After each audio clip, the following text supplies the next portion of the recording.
This is the story of two sisters, Jessica Tate and Mary Campbell. Jessica lives in a neighborhood known as Rich. Jessica likes life. The only thing about life she would change, if she could, is that she would set it all to music. The Tates have more secrets than they do money. We're approaching Mary Campbell's house. Mary, too, likes life. Unfortunately, life doesn't seem to be too crazy about her. As you can see, the Campbells don't have nearly as much money as the Tates. They do, however, have as many secrets.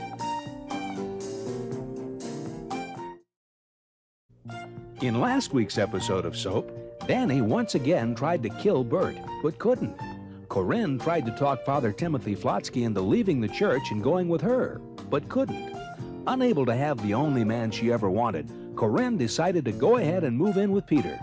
Meanwhile, Jessica was telling Peter she could never see him again. Corinne walked in and found her mother kissing Peter. Little did she know her mother was kissing him off. Corinne, unable to have Father Tim, the man she wants, can't live with him, and finding the man she has with her mother can't live at home. And since she has to live somewhere, she decides to move in with Peter anyway. Confused? You won't be after this week's episode of Soap.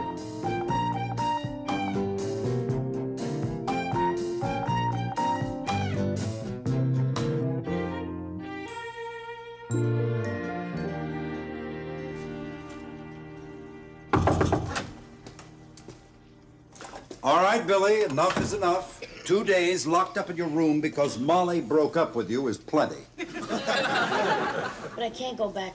I can't face the kids. What do you plan to do with your life? I don't know. Join the circus and become a clown. No, because of some little girl? She's not some little girl. We were going steady. Then she left me for a junior. Well, why don't you fight for her? Win her back. Dad, come on. I can't compete. He's 6'1" and drives a convertible. I'm a midget with a Schwinn. Well, what is she, the only girl in the world? Billy, do you know how many girls there are out there? They're all over the place. Thousands, millions of them. Beautiful, wonderful, glorious, lots of girls. Yeah, but I want Molly. That's only because you can't have Molly. Billy, let me tell you a story. During the war, this guy, Herbie, and I became friends. Well, Herbie fell in love with a wonderful Italian girl, Carla. Thinking of Carla was what got him through the war. Well, Carla died, and Herbie nearly fell apart. He stayed in, drank. I've never seen anyone so miserable. And then one day, Herbie came to me and he said, "Chet, life must go on." And Herbie went on. A few years later, he fell in love with another woman, married her, and they went to Jamaica on their honeymoon, and she ran off with a steel band. But Herbie went on. He married again, and this time at the wedding reception, his bride left him for the caterer. But still, Herbie went on. His next wife ran off with his partner who ran off with his business. But still, Herbie went on. Because you see, Billy, he knew that there's a whole world out there. He knew that somewhere, around some corner, he would find happiness. Wow. I feel like a jerk. I mean, look at Herbie, a lifetime of disasters. I had a week with a 13-year-old shrimp who lisps. And I'm gonna throw my life away? Thanks, Dad. Good boy. I'll see you at breakfast. Hey, Dad. Where's Herbie now? Oh, he's in a mental institution. What? Yes, he just sits in the corner, talks in numbers, and makes lovely baskets. I thought he always goes on. Oh, Billy, please, there's just so much going on that a man can do.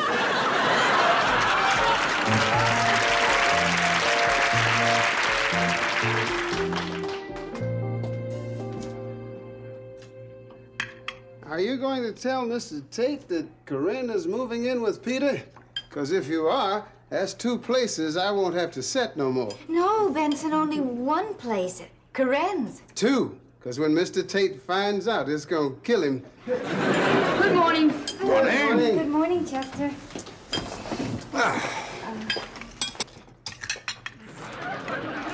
Benson! I asked for a 3-minute egg. That is a 3-minute egg. This egg is raw. Well, what you expect when you ask for an egg in 3 minutes? I got to get it out of the refrigerator,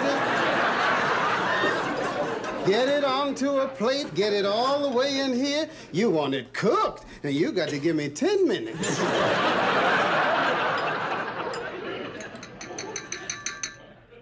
I have an announcement to make.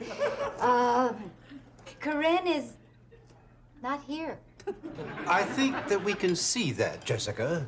Well, yes, of course you can, Chester, because her seat is empty. Where is she? Corinne is moving. Moving? Where? Where? Where is she moving? Oh, Chester, that is a good question. Corinne is moving into an apartment that she's going to share with someone. Oh, well, I'm not surprised. Not yet.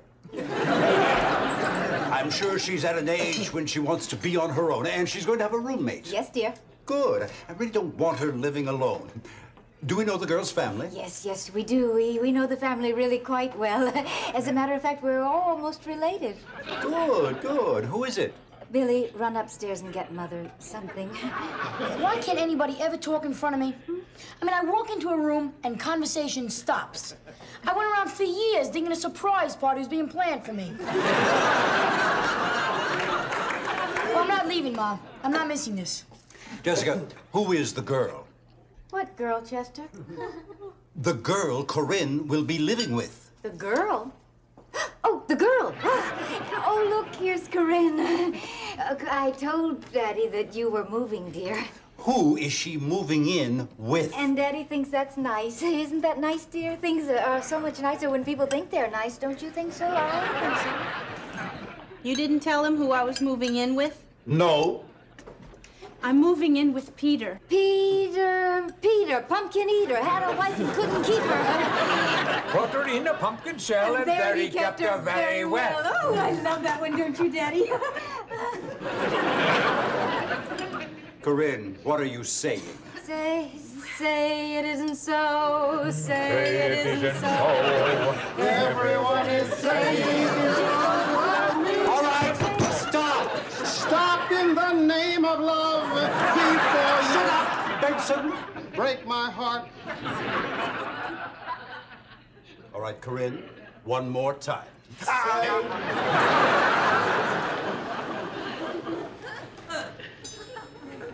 I said I'm moving in with Peter.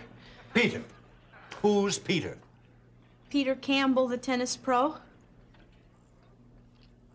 That's it? That's the big thing? I thought it'd be something good. I'm sorry, Daddy. Goodbye. Goodbye, Major. All right. Goodbye, Benson. Corinne, if you need anything, you call me, okay? But don't bring your laundry around here, because I ain't gonna do it. That's it? You're just going to sit there while our daughter throws her life away? But Chester, I don't know what else to do. Get her back. How? Well, you'd better think of something, Jessica, because my blood pressure's already redlined it. All I have to do is stand up, and I will have a cerebral hemorrhage on the spot. Simon says, stand up.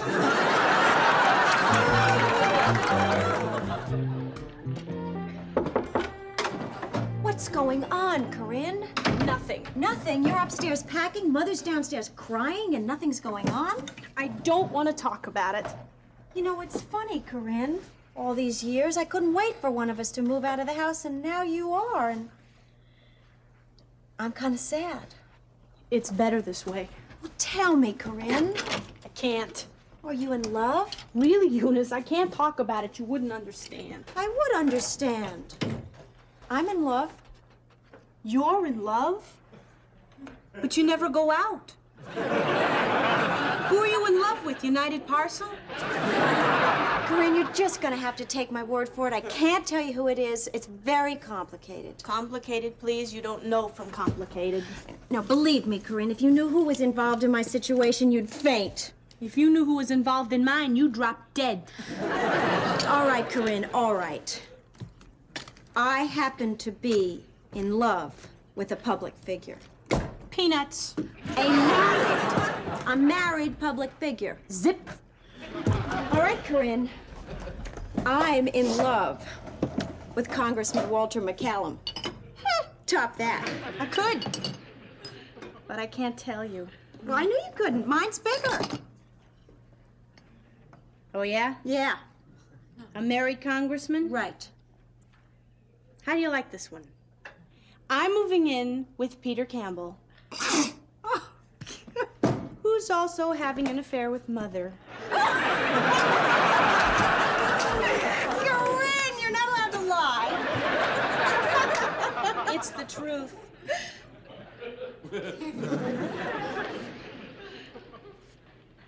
Mother? Our mother. The mother downstairs? Jessica? The redhead? That's the one. You win. I can't believe it. I mean, it took me 20 years to believe she did it with Daddy. Oh, isn't this nice? Oh, I just love this. All the Tate women are gathered here together. Well, you two probably have a lot to talk about. Yes. No. You two probably have a lot not to talk about, in which case I'll still leave.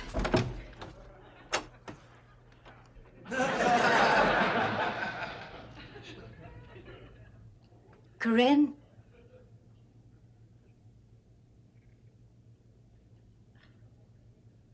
You know, Corinne, in life, people make mistakes. Little mistakes and big mistakes, and I made a big mistake. Well, actually, I made a huge mistake, and I am sorry. You have no idea how terribly sorry I am. But you see, I thought if I told you what a mistake I had made and how sorry I was, that it would make everything all right. But, now that I'm hearing it, I realize that it's just not enough, and I guess it probably won't be enough for a long time to come. But I still want to say it. I am sorry. I'm a mother, and I know you think I should have known better. But, Corinne, knowing better doesn't always work out. So I'm sorry. I guess I'm sorry about a lot of things in my life.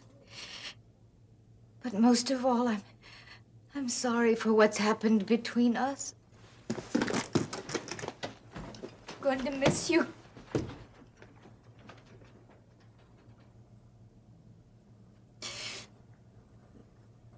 Goodbye, Corinne.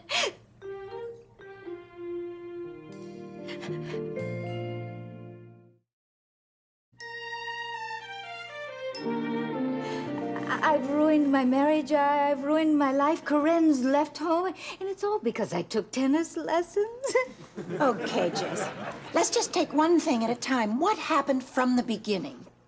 Well, it all started 2 months ago when Chester gave me a tennis racket. Now, I don't know why he gave me a tennis racket. I never said I wanted one. I may have mentioned I wanted a Cuisinart, but I never once mentioned that I wanted a tennis racket. But, oh, Mary, have you got a Cuisinart? They are wonderful. You can just throw your knives away. You'll never have to chop food again. What happened, Jess? Well, when I first got mine, all the food turned to mush. But when Jessica! What happened? Oh, well, Chester gave me this tennis racket, and I didn't want to appear ungrateful, Mary, so I had to take tennis lessons. And because I took tennis lessons, I met Peter, and because I met Peter, I slept with him. Because I slept with him, now Chester's probably going to find out, and when Chester finds out, my entire life is going to be ruined, and it's all because Chester gave me a tennis racket. This is actually Chester's fault. Mary, have I got news? I just got this cable at work. My son Chuck is coming here from Hawaii. Bert, this is signed Chuck and Bob. Who's Bob? It's nobody. Well, he's obviously somebody, Bert, because he's coming and he doesn't eat meat. Who doesn't eat meat? Bob. Who's Bob? I don't know. Somebody who's coming with Chuck. Who's Chuck? Bert's son. Who's Bob? I don't even know who Chuck is. Who's Bob? It's a dummy.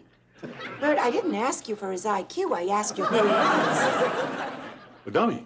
Well, your son Peter's no genius either. Where's Peter? He's a dummy. But he's sweet, Bert. No, Bob. Bob's a dummy. You know, a little wooden doll. A wooden doll. Let me get this straight. Your son Chuck is coming here from Hawaii with Bob, his little wooden doll. Right. And you thought I had problems? Come on. I got him Bob when he was a little kid. Bob. Bob, yeah. Well, yeah, see, we don't refer to him as a dummy because it kind of upsets Chuck. Not to mention driving Bob completely crazy. No, he's had Bob all his life. He took him everywhere. Took him to school, to camp, into the army. He took a doll into the army? At least he could get into the army. Special Services Vietnam. They entertained the troops. I'm sure they did. Hey, he won a medal. Who? Chuck or Bob? Chuck. Mary, I have to go now. I have to go and see what new disasters befallen me. Well, goodbye, Bert. I am so happy that 2 more of your sons are coming. One son, the other's a dummy. Well, smart or dumb, they're your children, and you love them.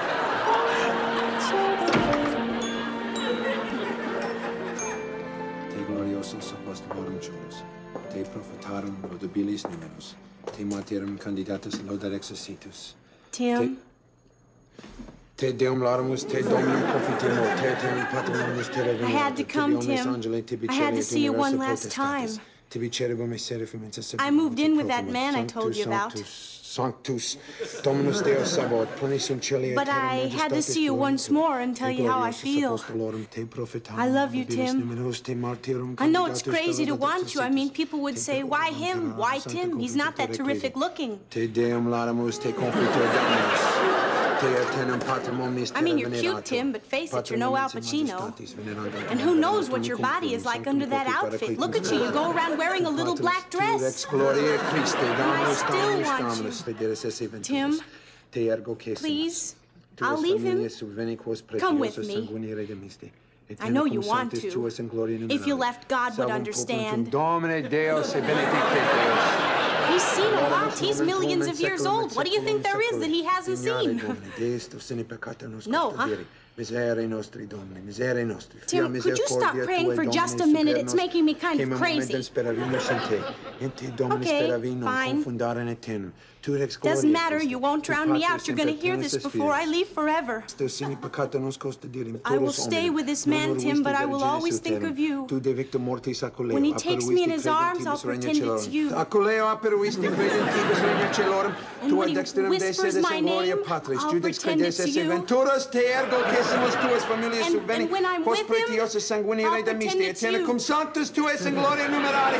Salvum populum tuum Domini e benedictere tue regius et extoliosus geneterum. Per singulos Deus benedissimus te alamus nomen tuum in seculum et in seculum seculi. Dignare Domini Deisto sine peccato nos custodiri. Miserare nostri Domini, miserare nostri. Fiam misericordia tua Domini super nos. Quema momentum speravimus in te, te Domini speravi non confundare in eternum. Te Deum laudamus, te Dominum confitemur, te Tim, take it easy.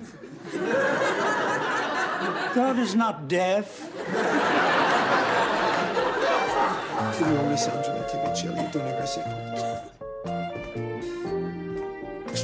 Godfather? Over here, Daddy. Over here.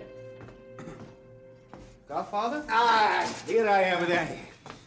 Danny, I'm in the middle of a catastrophe. This is my only healthy tomato plant. Look, vieni qua. You know what this is, eh? Tomato bugs. These bugs live for only one thing in life, destroying tomato plants. Nice work, eh? Now, what I want to know is this. In the middle of the largest city in the world where there is no agriculture to speak of, on the roof of a 20-story building, how do you know there's tomatoes here? I don't know. Hey, maybe there was a couple of bugs on a farm somewhere in the Midwest, and one bug said to the other bug, hey, let's go see what it's doing in Manhattan, huh? That's not funny, Danny. These tomatoes are dying. These tomato plants are dying, and I can't save them.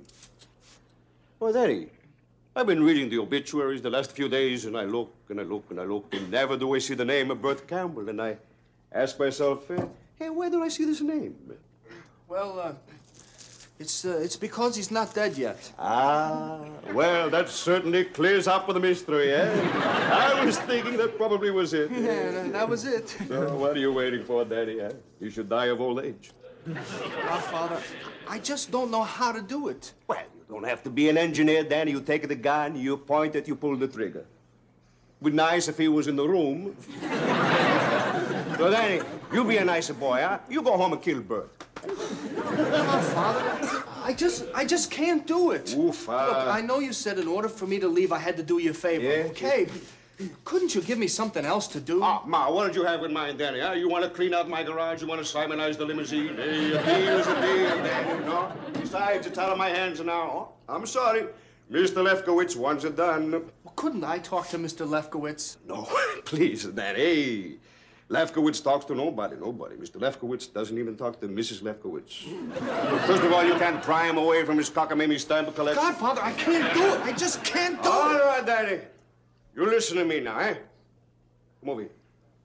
This is your last chance. You take this key. This is the key to a remote cabin in the woods, where in the next 2 days, you will kill Bert. You invite him to go fishing with you. Fishing? Well, if you tell him the real reason, I don't think he's going to want to go, eh? All right. In the cabin, there's a fireplace. In the chimney of the fireplace, there's a gun. The body, you just leave it there, and we take care of it. Danny, always. You're such a handsome boy. Nice looking, you know. I don't want to see your body in Brooklyn and your face in the Bronx. That would upset me. Godfather, I just can't do it.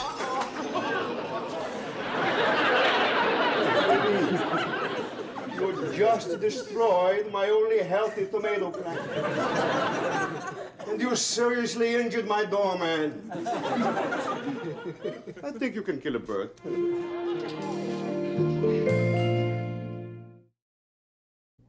Will Corinne find happiness with Peter? Will Jessica find happiness without Peter? Will Corinne find happiness without Father Tim? Will Father Tim find happiness, or will Corinne drive him crazy? Will Danny invite Bert to the woods to kill him? Will Bert's other son, Chuck, and his little wooden doll, Bob, arrive from Hawaii? And if they do, will Bert live to see them? These questions and many others will be answered on next week's episode of Soap.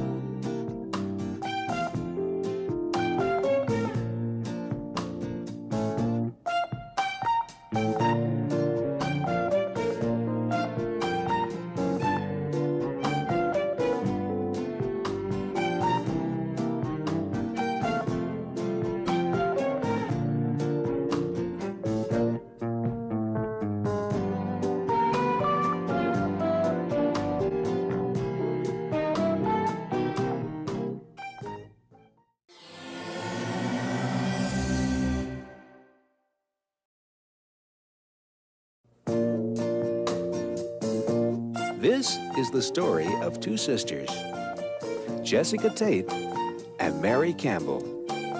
Jessica lives in a neighborhood known as Rich. Jessica likes life. The only thing about life she would change, if she could, is that she would set it all to music.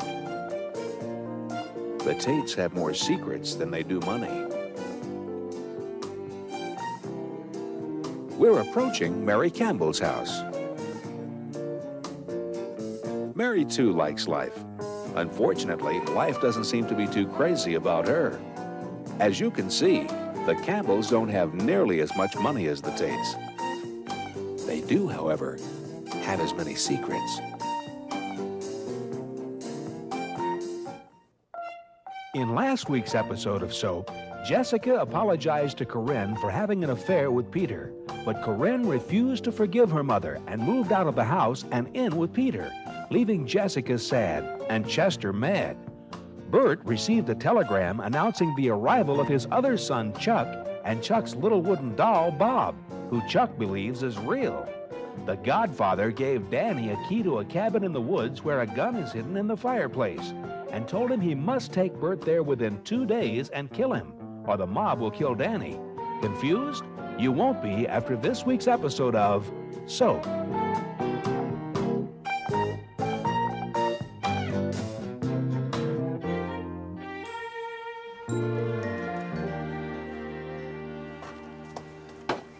Well, he's your father, Jessica. Where is he? Well, Chester, I don't... Benson! Benson! Benson, where is he? Wonderful. Just wonderful. I kill myself in the kitchen all day and then nobody eats. Benson? Look at this. Not one plate touched. Well, let's not waste all this good food. Let's invite the Campbells over. They can throw it around. Benson, one of the reasons we're not eating is because we are all worried and upset about the Major's disappearance. And the Major would not have disappeared if you had been watching him. It ain't my job to watch him. The less I see of him, the better. Benson, when was the last time you saw him? I saw him this morning. He was running around in that camouflage outfit of his terrorizing the gardener. Then he left. Did he say where he was going, Benson? On patrol. Well, what does that mean? It means Grandpa's bonkers. It means, Jessica, that he's gotten himself into one hell of a fix again. That's what it means. It means, Jessica, that in the course of 24 hours, your daughter has left home and your father has disappeared. It means, Jessica, that perhaps you are letting this household get the better of you. Oh, it's not her fault. She's not responsible for these... Benson, you are sitting at the table. Good, Mr. Tate. And this is standing, and this is leaving. Jessica, do you remember the last time your father disappeared? Do you remember how he took the 812 commuter train into Manhattan and attacked the German consulate? It caused an international incident, Jessica. I had to apologize to 2 governments. And remember on December 7th when he captured the entire staff of Benihanas of Tokyo? Cost me a fortune to keep him out of the banana hats that time, Jessica. At ease, man. Daddy, there he is, Chester. Where the devil have you been? Easy, Colonel. I think your anger will be assuaged when you see what I have brought you. There he is, one of the Nazis' top spies. Oh, God, it's Mr. Kirby. Oh, dear. Are you crazy? This is Mr. Kirby, our neighbor. Don't let him fool you. He's a master of disguise. Kirby, I'm so sorry. Tate? How about a nice glass of iced tea, Mr. Kirby? I have had it, Tate. No, not a word. Don't say a word. There is nothing you can say to me, Tate. There is nothing you can say to a man who has spent an entire afternoon locked in the trunk of his car. Oh, what man was locked in the trunk of his car? It isn't enough that I occasionally get shot at. No, today I get into my car and halfway down the street a gun was placed at the back of my head. I hid in the back seat. Some cold lemonade. I was then ordered to drive out to the city dump where he proceeded to grill me for hours about troop movements on the Heifetz River. Yes. I showed him my license, my credit cards even, to prove I was an American. I kept yelling out of the trunk of the car, cornflakes, McDonald's, Reggie Jackson, toilet paper. I even sang the Star-Spangled Banner, but he wouldn't believe me. Of course I didn't believe you. He couldn't tell me who played third base for the Yankees in 1931. Tell him, Colonel. He doesn't know, you idiot. So that's it, Tate. I'm going on record right now. I swear if I ever catch that lunatic near me again, I'll have him put away. A diet soda! Will you try and understand? One more incident, and they are going to lock you up and put you away. Yes, Colonel. But once I'm on the inside, I'll find out all their secrets, tunnel out and lead our boys to safety. Good thinking, Colonel. It's thinking like that that's going to make you a general before this war is over.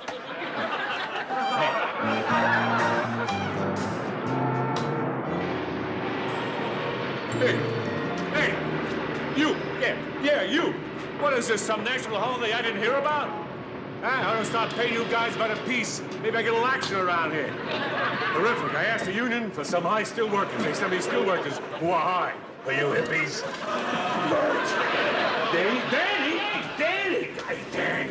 Danny, what a surprise. Hey, good to see you, fella. Yeah, I know. Hard to find words, isn't it, huh? Is that some view, huh? Look over there, Central Park. Over there, the World Trade Center. Down there, Fifth Avenue from 42 stories up, huh? See those little ants down there? Those are buses. Bert, listen. This friend of mine has a cabin up in the Poconos. Hey, don't leave that riveting gun there, you jerk. What are you trying to do, kill somebody? Hey, last time somebody left something like that laying around, it fell. Knocked a hole in the guy's head the size of the Grand Canyon. Of course, the size of the hole in his head was relatively unimportant since he went crashing down 700 feet anyway. You should have seen it then. What a mess. I mean, picture a watermelon. Oh, Bert! I'm sorry, here we go. Bert, look.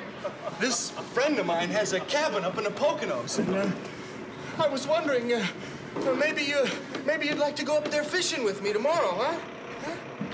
Danny, you climbed all the way up here to ask me to go fishing with you? Oh, Danny, you make me so happy. Am I happy? Great. But I can't go. What? Hey, you with the ponytail, lunch is not an hour and a half, you creep.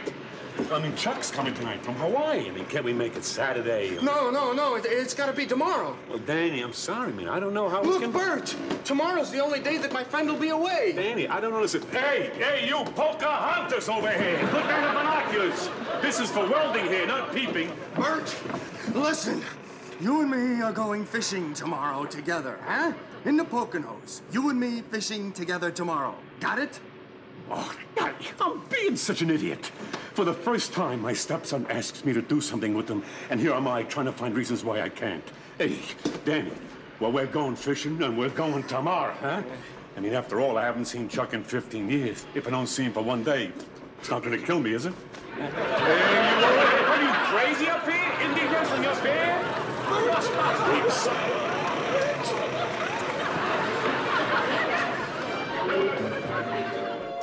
11, 16, 21, carry the 2. I cannot afford all this, Claire. You are spending a fortune. Chester, you didn't answer my question. I asked you if you talked to Jessica. Well, of course I talk to Jessica. Every night when I go home, I talk to Jessica. What's the matter with you, Claire? Do I talk to Jessica? Did you tell Jessica that you're leaving her, Chester? What is this? $2,000 for wallpaper for your apartment? Yes, Chester. What are you papering the walls in, Claire? Currency? You know, Chester, there is a solution to all this. If you leave Jessica and move in with me, I'll be happier. And when I'm happier, I don't spend as much money. Well, I'm sorry, Claire. You'll just have to wait. Wait? That's right, wait. Remember 10 years ago, Chester? Remember when you said you couldn't leave because little Billy had a perception problem, and if you left then he might write backwards for the rest of his life? So I waited. And then that cleared up and Billy could read, but Suddenly, Eunice wouldn't get out of her bathrobe or leave her room, and you couldn't leave then. So I waited. And then, as soon as Eunice got dressed, Corinne stopped eating and had to be hospitalized, and you couldn't leave until she was keeping solids down. And so I waited. Well, now Billy reads, Eunice gets dressed, Corinne eats, and I'm still waiting. Well, that's it for waiting, Chester. You are going to leave Jessica now. You are going to go home and tell her that you're leaving, and if you don't, Chester, I will. Fine, go. I'll do it, Chester, I swear. Fine, fine. Do you need directions to the house? I know where you live, Chester. Good. Well, goodbye, Claire. Say hello to Jessica for me. Go to my house and tell Jessica. Never try to bluff a bluffer.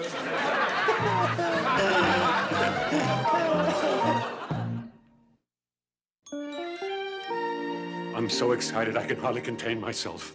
After 15 years, I'm going to be with my son. Another son. 2 sons in 2 weeks. That's a son a week. I don't know. Oh, Mary, I'm so excited. I haven't taken a good breath all day. It's just excitement because my son is coming, either that or a heart attack. Yes. Oh, and you guys are gonna love him. I can't wait, Bert. I mean, I've always wanted to meet a Hawaiian ventriloquist. Well, now you will. One of the best. He played all the big rooms on the island. That's it. Come on, up, please, here. Get off. There you go. Hello. We're here to start the show. I'm Chuck. I'm Don. Hello. Let's go. I'll sing and dance. He'll dance and sing. Wherever we go, whatever we do, we're gonna go through it together.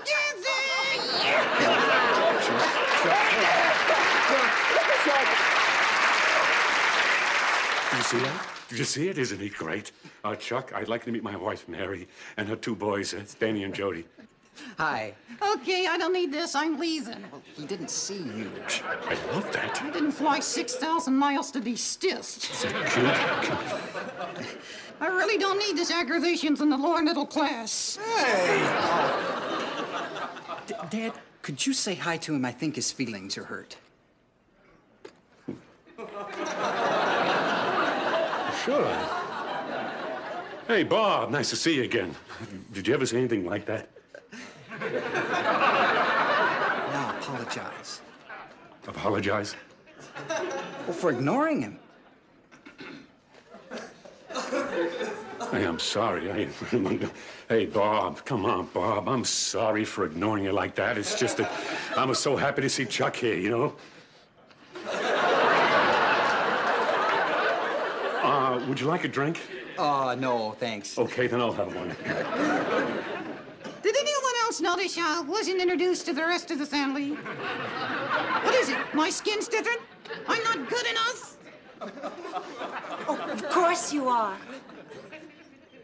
Hi, Bob. I'm Mary. Hi, Mary. And this is Danny. How are you? Hi, Dan. And that's Jody. Hello, Jody. Hi.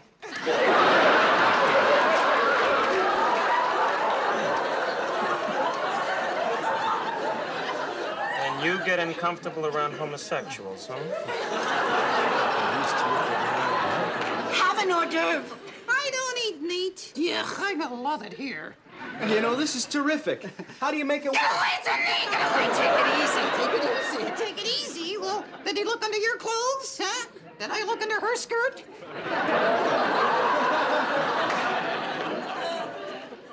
Bob's a little upset. He hates to travel. Drop dead. Got a little plane sick. What did he do, throw up sawdust? Oh, fine. Now the sissy's starting in. Hey, my brother is not a sissy. He's a... Bob, are you okay? Danny hurt me.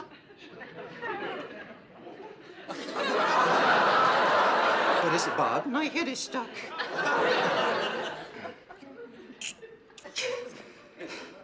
It's stuck. I know that! Help me!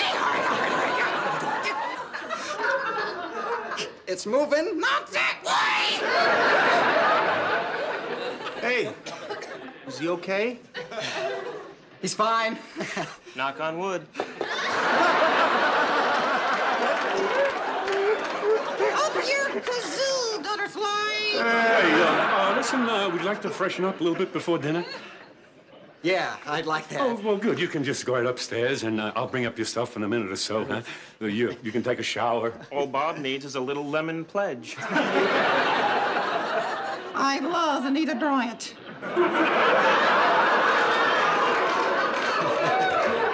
I love your family. Oh, this is great. Your father just laughs and stutters. The Dane just sits. One guy's a throat, and the other guy's got an IQ slightly higher than Kilt.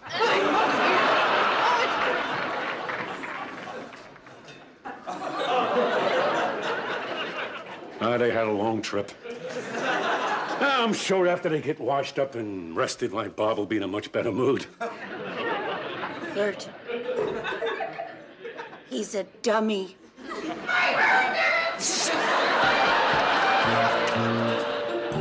Believe me, Mrs. Tate, I didn't want to be the one to have to tell you this, but Chester just hasn't given me any choice. I'm sorry. Well, look who's here. Glad to see you, Mr. Tate. Nice to have you home early. Let me take that from you. All right, Benson, you're being too nice. What's going on? It's a surprise. Let me fix you a drink. Benson, how many times do I have to tell you I am on a diet? I don't want to drink. You're going to want this one. I said no. Where is Mrs. Tate? In the dining room. Why don't you pop in and say hello?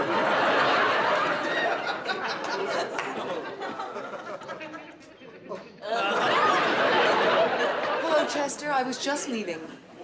Well, nice seeing you, Mrs. Tate. I'm sorry it couldn't have been under more pleasant circumstances.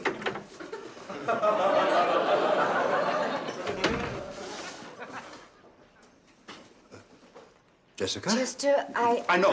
I... Horrified. Speechless. I'm speechless, Chester, and anguished. I know. I'm, anguished and speechless. I wish there were something I could say. Well, there's nothing to say, Chester. Oh, well, of course. I mean, of course, words can't express the sorrow. The tragedy. Tragedy? Well, maybe tragedy. I guess tragedy. And horror. Oh, horror, yes. The horror to...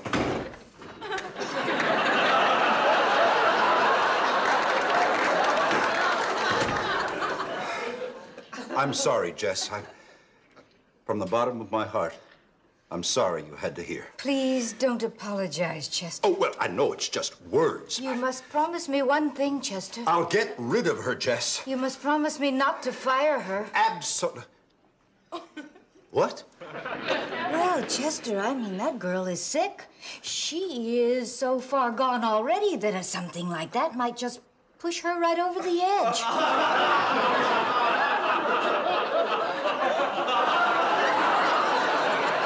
Yes, I see what you mean, yes. Poor, sad girl. I mean, Chester, to be so much in love with you that she's convinced herself that you feel the same way.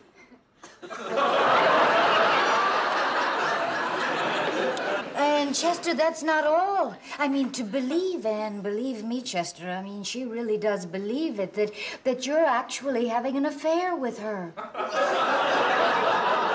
The mind, Jess. The tricks the mind plays. Poor thing. Yes.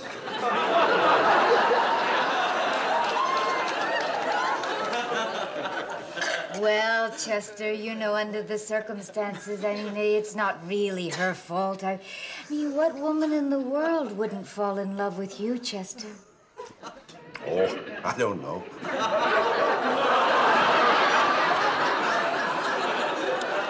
Now, I'm going to go upstairs and draw a nice hot bath, huh? So you can have a good, long, relaxing soak before dinner. Okay? Benson, why are you standing there with that martini? I told you I was on a diet. Mr. Tate, I have seen dumb luck in my time. I have seen a guy fill an inside straight flush to beat 4 races.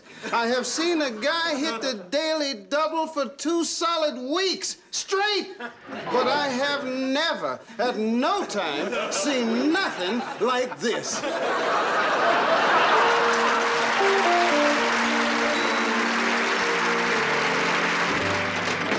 Danny, you should have seen the look on your face. Yeah, well, I thought it was a snake. A snake with leaves? Hey, Danny, I'm so happy. Yeah, me too. I mean, to have a real buddy. I mean, you know, I've always been kind of alone. I don't have a lot of friends, so to have a buddy who lives in the same house, and now Peter's here, and Chuck and Bob are here. Well, I guess it's not fair to count Bob, you know, he's one of those. Danny, what are you doing? Don't clean. I got to. This place is a mess. Yeah, leave it. Your mother's not here. We can feel free to be slobs. Oh, your mother.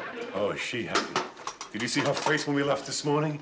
She was there with those great, big, glistening eyes and that little smile of hers. You know, the one when she doesn't open her lips? That's her most very pleased smile. The big smile is her moderately pleased smile. The little smile, when she doesn't smile at all, that is, oddly enough, her most happy smile. And that was a smile she was smiling in the morning. Danny, what are you doing? Let's get out on the lake. I gotta get this stuff out of the way. Why? Well, how are we gonna cook fish if we can't get to the fireplace? On the stove. Bert, fish you buy in the store, you cook on the stove. Fish you catch, cook in the fireplace. There's nothing here. Yeah, well, I mean ashes, but Danny, that's normal for a fireplace. Funny guy. Come on, Danny, let's get out on the lake, see how they're hitting. Tonight, we get a fish fry for Chuck. Danny? Danny, where are you, Danny? I'm up here. Danny, what are you doing up the chimney? Cleaning out the flue. Cleaning out the flue? It's a funny guy. Walks into a cabin, goes right up the chimney, cleans out a flue. There could be a safety precaution. No. Hey, don't touch that! What is it? Nothing. Just leave it alone. Why, it just fell down the chimney. I know it fell. Yeah, what's in it? Nothing. I need it, though. Give it to me, Bert. I found it. All right. Looks at this place, it's probably garbage. It's funny, you know, you think you know somebody. At home, your room's a mess. You throw food all over the kitchen. We go away for a weekend. You turn out to be Louis Pasteur. Hey, Benny, you're full of surprises. Danny, that's a gun. Put it down. It's dangerous. Danny, what are you doing? You're pointing a gun at me. I'm gonna kill you, Bert.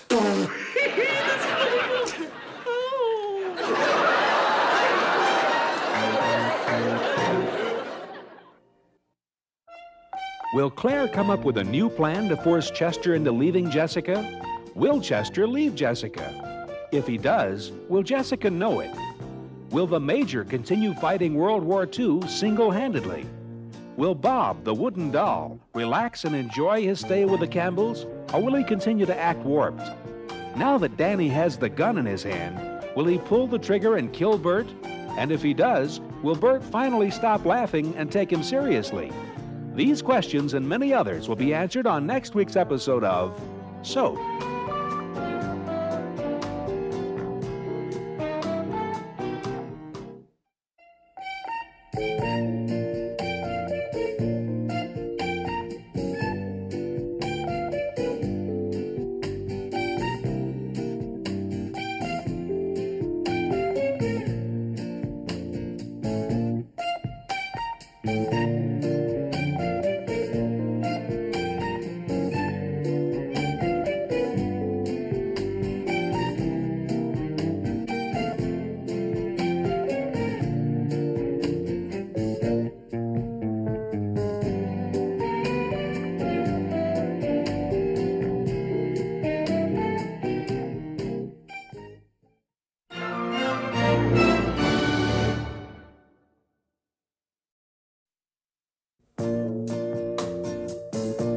This is the story of two sisters, Jessica Tate and Mary Campbell.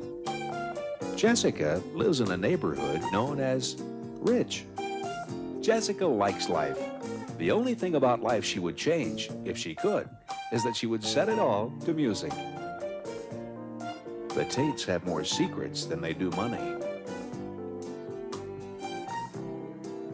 We're approaching Mary Campbell's house. Mary, too, likes life. Unfortunately, life doesn't seem to be too crazy about her. As you can see, the Campbells don't have nearly as much money as the Tates. They do, however, have as many secrets. In last week's episode of Soap, another of Bert's sons, Chuck, and Bob, his wooden doll, arrived from Hawaii. Much to their horror, the Campbells discovered that Chuck believes Bob is really real. Although he really isn't real, he is real obnoxious. Claire told Chester she was going to tell Jessica everything, but Chester didn't believe her. Much to Chester's surprise, Claire did tell Jessica everything, only Jessica didn't believe her. Or did she? Following the Godfather's orders, Danny invited Bert to a cabin in the woods in order to kill him. Bert thought he was going in order to fish. Imagine his surprise when he found a pistol pointed at his head. Confused? You won't be after this week's episode of Soap. We begin this week's episode of Soap where we left off, with Danny about to kill Bert. You're gonna kill me? You're joking, right? I mean, of course you're joking. Oh, what? No? You mean you're actually going to kill me? I'm having a lot of trouble believing this, but, Danny. Now listen, Danny. If you're really going to kill me, could you at least tell me why? You killed my father. That could do it. Well, that explains the gun now, and now the gun makes sense. To tell you the truth, I'm relieved. Yeah, really, you know what it's like trying to keep a secret like this? And the guilt, the nightmares? I have to do it, Bert. Hey. No, I want you to know that I have to do this.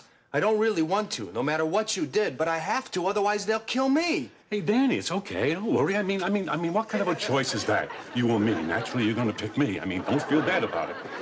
Well, I just wanted you to know. So are we gonna do this now, or wait a while, or what? Let's do it now. I want to get it over with. This and a dentist are two things I don't like thinking about for too long. Wait, Danny. Do you mind if I sit? No. Good, I think I'd like to sit down. That way I won't have so far to fall. Danny, if I'm sitting down, you have to lower the gun, otherwise you're gonna hit the wall. This is very hard for me, Bert. What, do you think it's easy for me? No, but I have to pull the trigger. Hey, I'm the one that's getting shot here. I know, but I'm gonna have to live with it. Hey, but I'll be dead.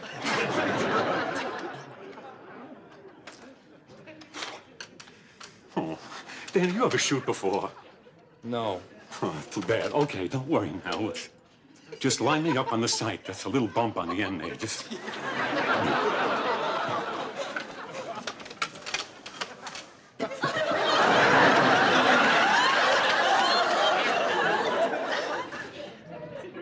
Bye, Danny. Bye, Bert. No, I can't do it! All right. All right, give me the gun, I'll shoot myself. Give me the gun? Danny, if you don't do it, they're gonna kill you. Now, come on, shoot to kill, eh? No! Danny, listen to me. If they kill you, your mother's never gonna survive it. You're her little boy. I'm just her husband. I mean, her first husband got killed. She's used to it. No! Danny, okay, all right now.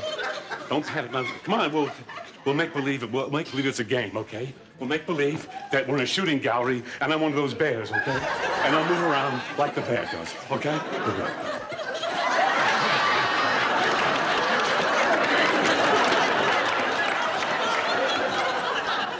Forget it, Bert. Come on. No way in the world am I gonna shoot you. Danny, if they want me dead, they're gonna kill me.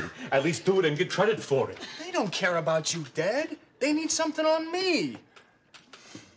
I'm gonna have to hide out. All right, now, you're gonna need money. I'll give you some. I got some saved. No.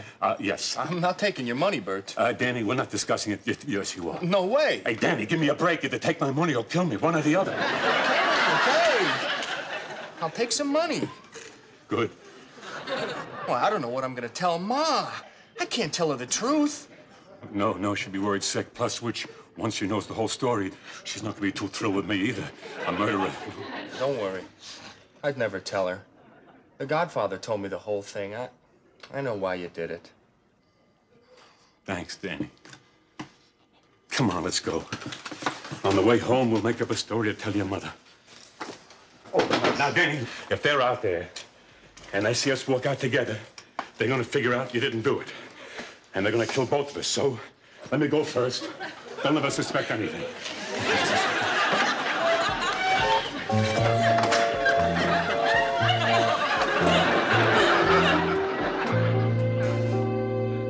Mary, I mean, I don't understand. If it's a doll and it's his doll, how can he think it's real? He does, I swear. It's got its own bed. I had to serve it dinner. Last night, I had to make fish because it doesn't eat meat. Why doesn't it eat meat? Jessica, it doesn't eat. Oh. And the fighting that's always going on. Chuck and the dummy are always arguing. Well, Mary, I mean, that is ridiculous. I mean, if he's gonna have a doll, he should have one he gets along with. Huh? Here they come. Listen to me, I'm getting as crazy as everyone else. Morning. Morning. Chuck, I'd like you to meet my sister, Jessica Tate. Jessie, this is Chuck Campbell. Hi. Hello. And Bob. How do you do? Hello, Bob. Big ones.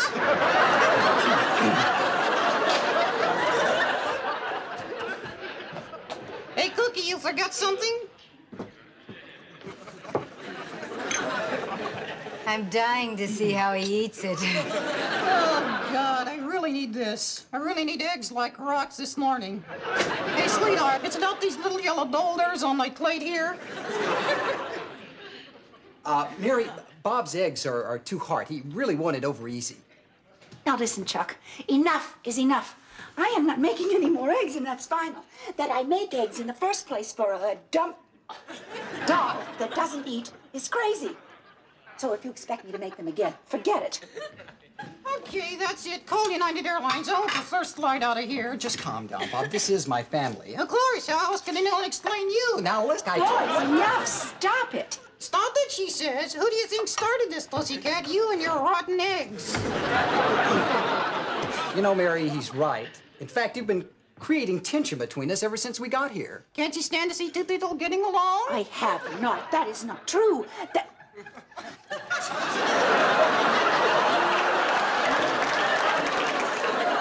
I don't believe this. I'm defending myself to a dummy. Mary, if please I may say something. I was here and I heard you. You did refuse to serve him.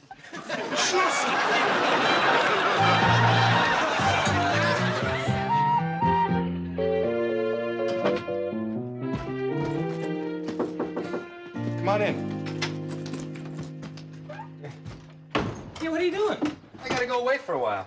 Where? A little trip. You're in trouble. I'm not in trouble. It's a business trip. Hey, come on, Danny. I know what business you're in. We'll get a lawyer. We'll go to the police. If we go to the police, I'll be in jail when they kill me. If we get a lawyer, I'll be broke when they kill me. Forget it. I gotta go. Danny, I think there's something we should talk about before you go. How do you fold a jacket? Danny, when you come back, you might have a sister. What are you talking about? A few days, I check into the hospital for the sex change operation. Oh, come on, Jody. I'm in no mood for jokes now. I'm serious. Come on, knock it off, will you? Danny, it's no joke. I'm gay. You never quit, do you? Hey, face facts, will you, Danny? I'm a homosexual. It's the truth. I'm gay. Hand me those pants. Danny, don't make this difficult for me. I mean, what you're doing is saying that you can't accept me if I'm gay. You're not gay. I am. That's ridiculous. How can you be gay? I mean, we're brothers, and I'm not gay, so you're not gay. Anyway, you're too good in sports. Danny, that has nothing to do with it. You're not gay. Danny, have you ever seen me out with a girl? Have you? You're not gay. You're shy. That's it, you're shy. Now hand me those shirts. Danny. You are not gay. You are not gay. I don't want you to be gay, and you're not, so shut up and hand me those shirts.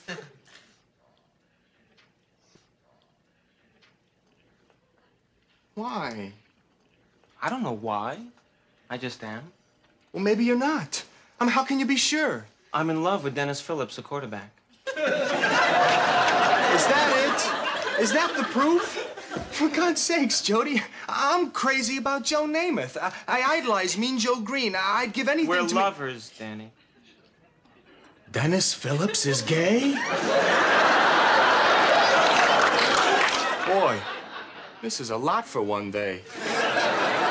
Danny, what's the big deal, huh? I mean, now that you know, am I any different? We're not friends anymore? You don't look gay. I'm still me. Hey, I'm still the Jody who plays tennis with you. I'm still the Jody who bowls with you. I'm still the Jody who laughs with you. And I'm still the Jody who counts on you. You're probably not gay. I am. And it shouldn't make any difference. And if it does and you don't love me now because of it, then you've never loved me at all. Jody. Look, all these years, I didn't want to hear it. I didn't want to listen to you. I was afraid if I ever heard it, I couldn't look at you again.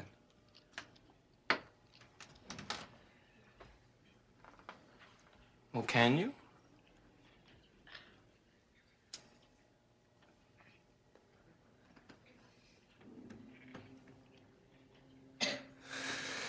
Yeah.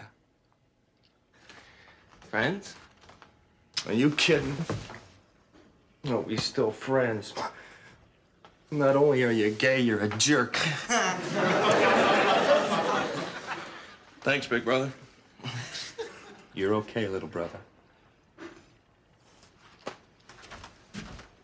Hey, you know, now that I look, you do walk kind of funny.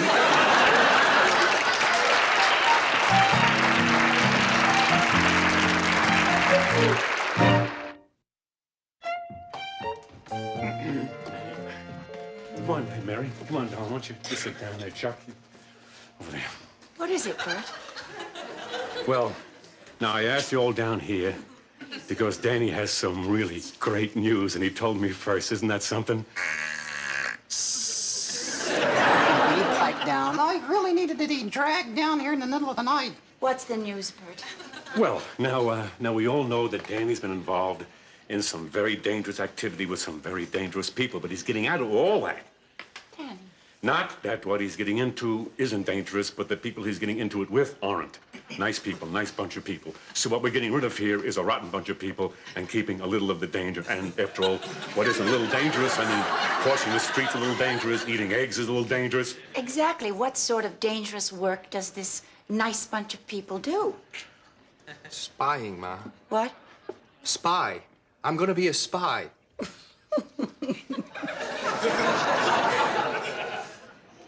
A spy? Right.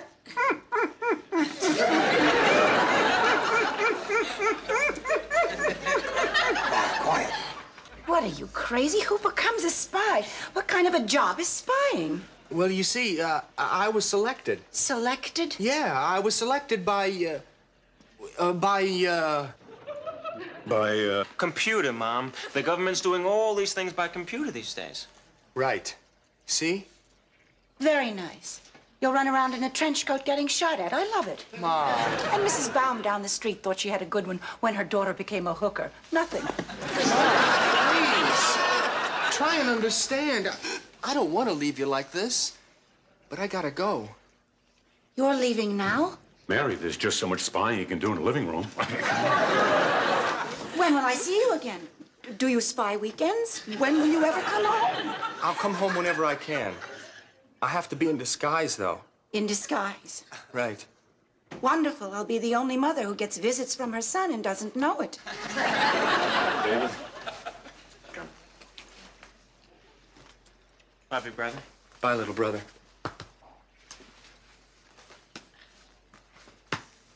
Take care of yourself. Bye, Bert. Bye, Chuck. Bye, Danny. Bye, Bob. Be nice. Bye, Dan. Can I have your room? Ma? I can't. Ma, please. I'm not ready for this. I mean, it was only yesterday I was changing your diapers. I swear. Yesterday I fed you strained beets for the first time and you spit them out at me.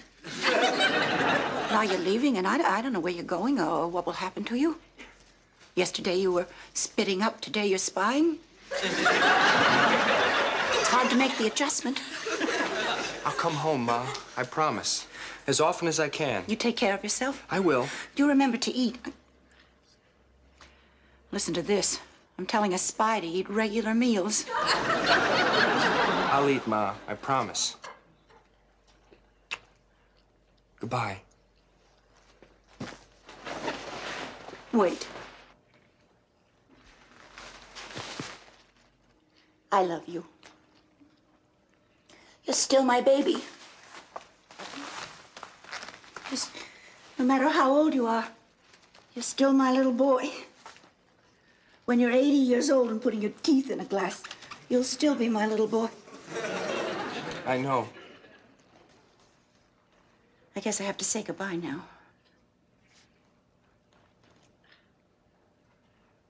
Could I say goodnight instead? It's easier.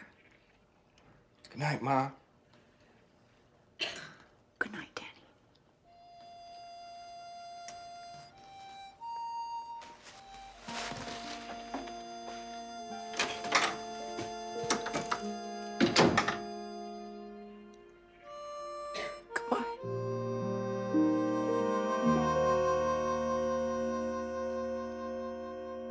No, sir. No, siree. I have served food to people who don't eat it. I have served food to people who throw it. But no way am I going to serve food to a dummy. But, Benson, he's a guest. Forget it. Jessica, Benson has been with us for I don't know how many years, and I have never agreed with him. Now, though it pains me to say this, he's absolutely right. I, for one, am going out to dinner. I'll join you. All right, Benson. I feel like chinks. You want to eat chinks? Chinese food would be fine, Benson. Oh, I know just the place. Billy, would you like to come to the Chinks with Benson and me? Are you kidding? I missed this? Yeah, a dinner party for a dummy. Really, Jessica? Well, Chester, It's all right, Benson. I'll get it. Hello. Come in, come in. Well, my goodness, where are Chuck and Bob? Tell them, Bert. What, they're coming? Didn't they come with you? Yeah, well, sure, of course, kind of. Tell them what happened, Bert. It's no big deal. They had a little fight. And made us stop the car so they could continue in private. Your son and his dummy are fighting? Yeah. Tell them what they were fighting about, Bert. Come on. No, tell them, Bert. Billing. What? Billing, you know, I mean, the act is called Chuck and Bob. And Bob feels that since he's the main attraction, his name should come first. I don't believe this. Well, I don't know. I can see his point. I'm sure. Hello, everyone. Please accept my apologies, though we had to settle a little something outside. Oh, that's all right. I'm just so glad you could come. Now, come right in here and meet everyone. You'll have to forget my partner. He's not talking. Cute, isn't it? Did I exaggerate? Chester, come here, dear. Come here, Chester. This is my husband. Chester, this is Chuck, and this is Bob. That's him? You gotta be kidding. That guy's 80th he's a day.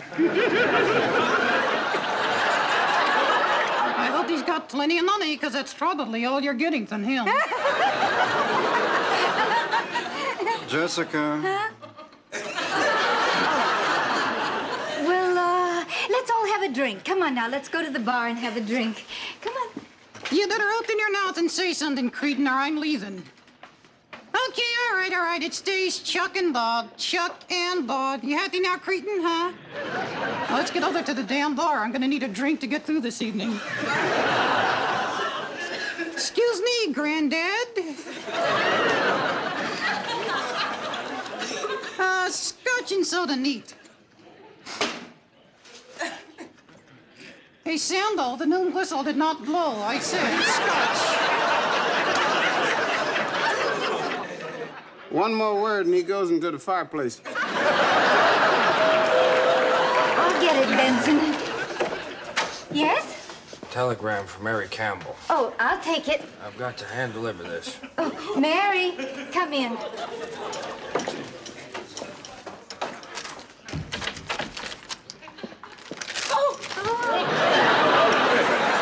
Hey, fella, hey, back off easy. It's Danny, it's Danny. Oh, Danny? In disguise. I just wanted to say hello. I'm afraid I can't stay. Is this one of your spying disguises? Yes, Aunt Jessica. Oh, Danny, it's wonderful. Nobody in the world would recognize you. Well, I gotta go now.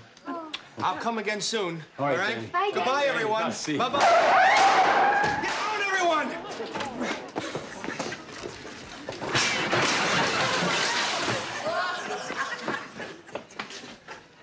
Well, Jessica, the Campbells come over for a little Tuesday night shootout. This is the last night they come to dinner. Chester. I've been hit. I've been hit. Oh, my God. Please, somebody, he's been hit. Chester, do something quick. Call an ambulance, Chester. Dad, you calling an ambulance for a dummy? It's a dummy, Dad.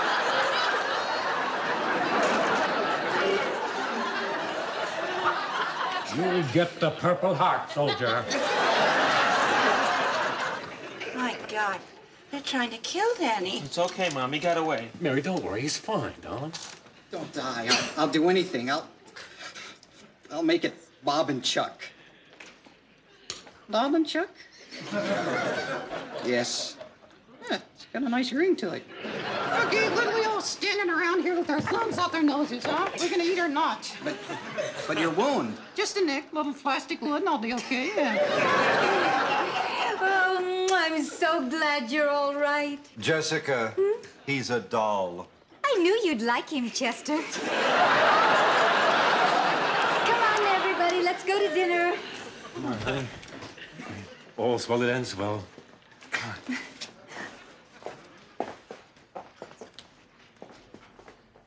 I don't know how much more of this I can take. I know we all have our crosses to bear. This is ridiculous.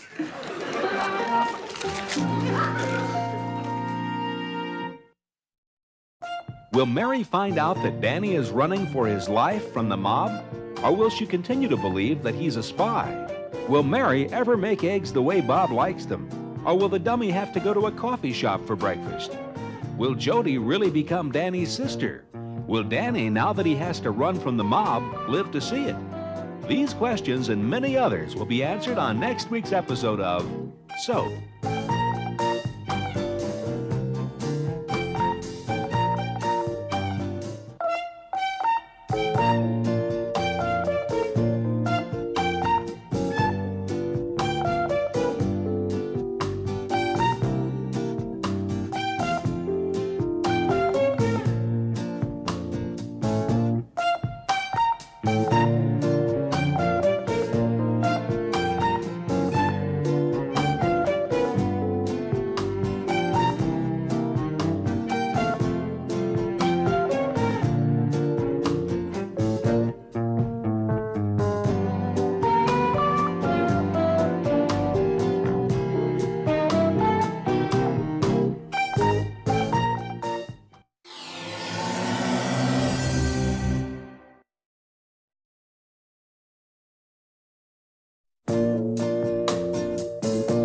This is the story of two sisters, Jessica Tate and Mary Campbell.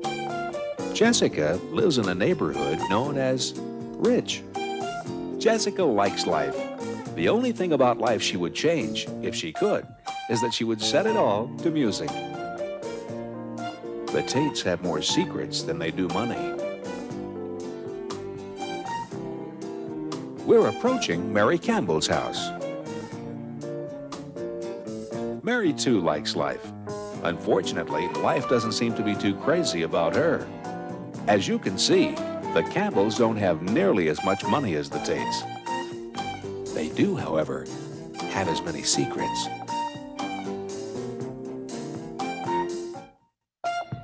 In last week's episode of Soap, Danny, unable to kill Bert, now has to run for his life so the mob won't kill him. Since this news would kill his mother, Danny told her that he was going off to be a spy. So far, he's managed to fool Mary, but not the mob, because when Danny appeared in disguise at the Tate dinner party, the mob tried to kill him. Fortunately, Danny got away. Unfortunately, Bob the dummy got hit.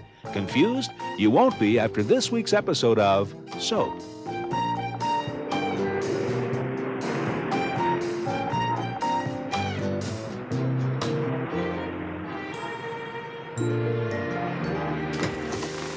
I was never so embarrassed in my life. Did you hear him? He tells them the real reason he's here. They're gonna know, Bert. When I come in wearing blue and go out wearing pink, they're gonna know. Shh, please, quiet, and there are people around.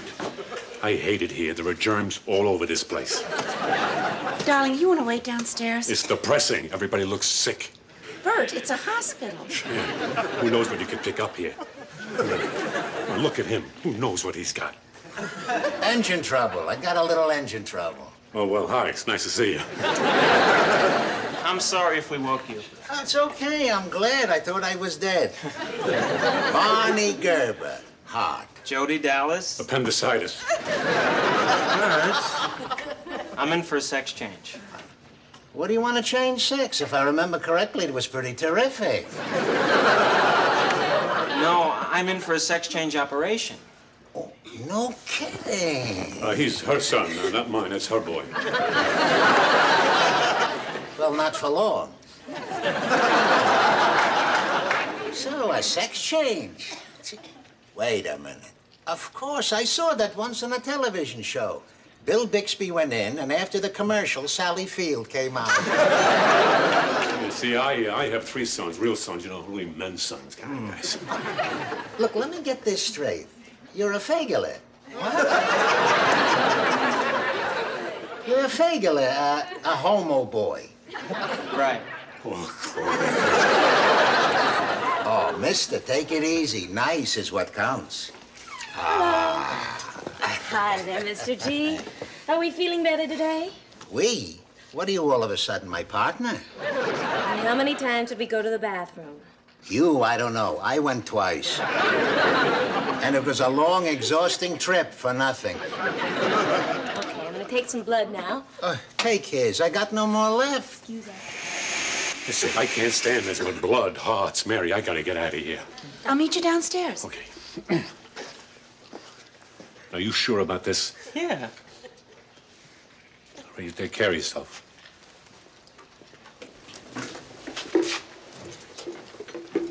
Are you sure? Yeah. You're sure you're sure? Yes, Ma. Oh, God, it's all my fault. Mom, it's not your fault. It is. It must be. I'm your mother. When things go wrong, they blame the mother. Ask anyone. It's a known fact. Psychiatrists get rich blaming mothers. It's not your fault. It has nothing to do with you. Maybe it was the piano lessons. Mom, you have been a terrific mother. It's just the way things turned out. Look, I'm healthy and I'm happy. Feel responsible for that. You okay? I better go. Bert's probably throwing up in the lobby. I'll see you tomorrow. Okay. You'll still be... I'll still be, Ma. It's just some tests are doing now. Okay. I love you, Ma. Oh, I love you, too.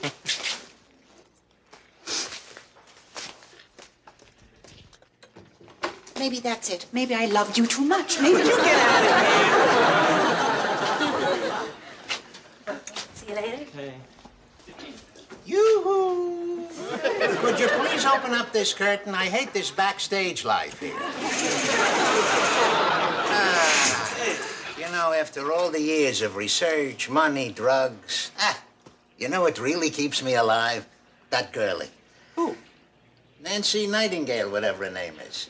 I take one look at that girlie and all the girlies like her, and my heart beats a little faster.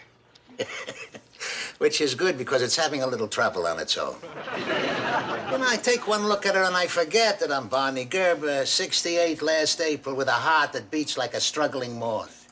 I forget because a 25-year-old Gerber looks, and he wants. And that's what keeps me alive. Wanting something. Just the one thing.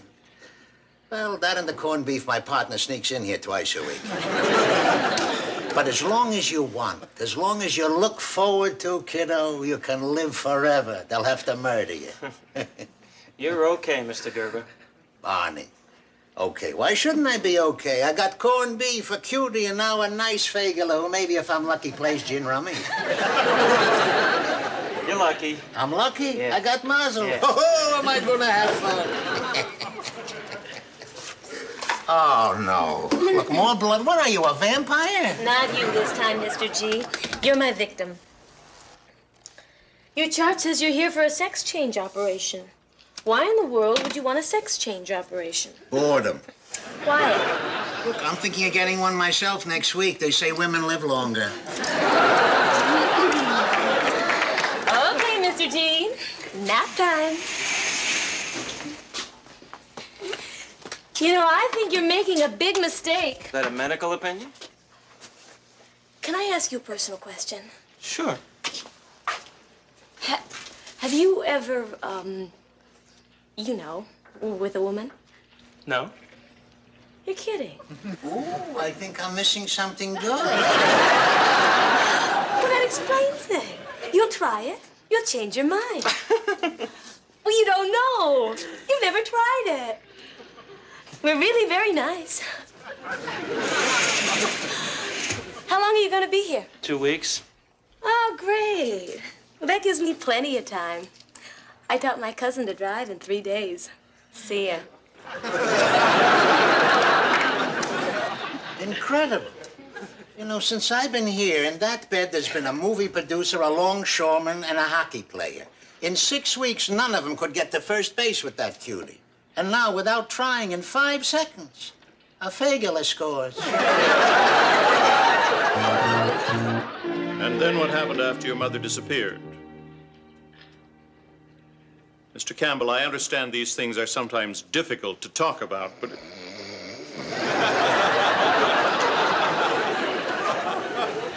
Mr. Campbell.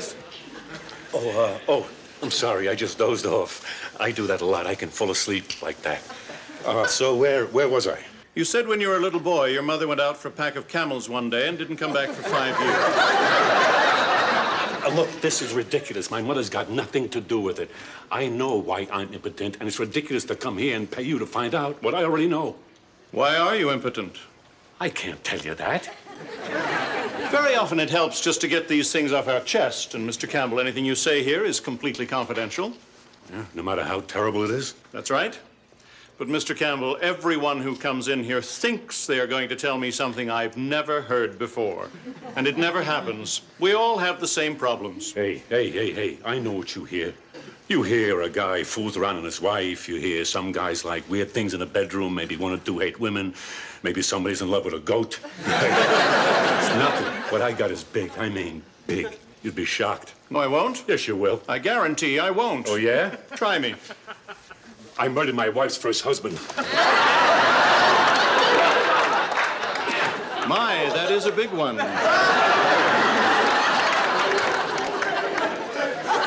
You want me to tell you how it happened? You actually killed him? Yeah. See, I had this construction business. I still do. Anyway, one day my first wife took my kids and left me. Yeah, she just left me. No talk, nothing. I came home from work and there was a note stuck in a meatloaf. It said, "I'm leaving, I can do better." Yeah, well, I was pretty upset. I mean, my wife was gone, my kids were gone, so I just threw myself into the business. You know, it became everything. Then one day, Johnny and Mary Dallas come to me. They asked me to build them a house, and I do. Now, Mary, it was love at first sight. You know, in my job, you work very closely with the wife, and I did, and I was with her all the time. And then I did little things when I saw the job was coming to an end just to be with her. Like when I put in the kitchen, I left out the sink. She had to come tell me the sink was missing so I could be with her. Yeah, I left the toilet out of the bathroom. The closet, it didn't open, no stairs, little things like that. Anyway, once the job was finished, Johnny Dallas comes to me, says he wants to be my partner.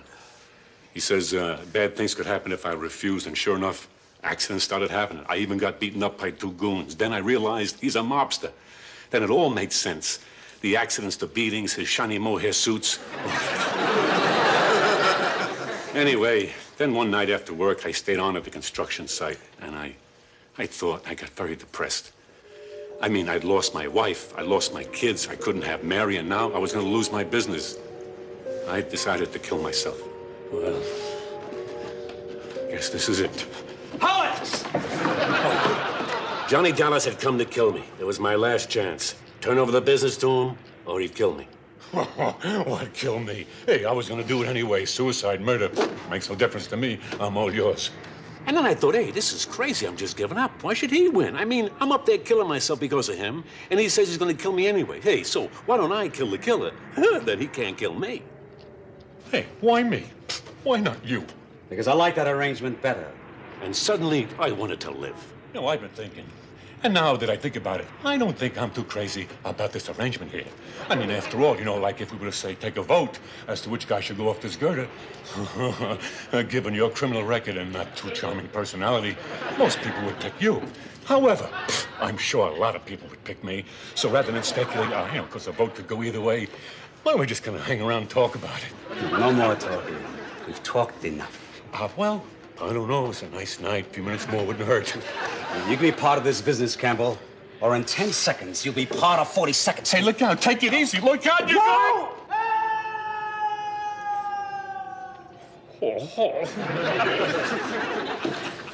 So I killed him. I pushed him off the girder. You got a murderer sitting in your office, doctor, right on your couch. It was self-defense. Yeah, that's what I thought at first, but then I questioned it. I mean, I loved his wife. Couldn't it be I just wanted to get rid of him? Oh, I'm sure. But you never actually went out and killed him because of it. I mean, there you were, hanging from a girder 30 stories up. He had a gun in your ribs, murder in his heart. You had to make a choice. So you chose your own life. This would make a terrific screenplay. So what? I'm not a murderer? Of course not. Absolutely not a murderer. Oh, Dr. Medelow, I gotta go now. We still have some time left. Yeah, I know, but I gotta go home and see Mary right away. You see, I came here because I had this problem, you know, and I couldn't. Well, now the problem's solved, and I think I can.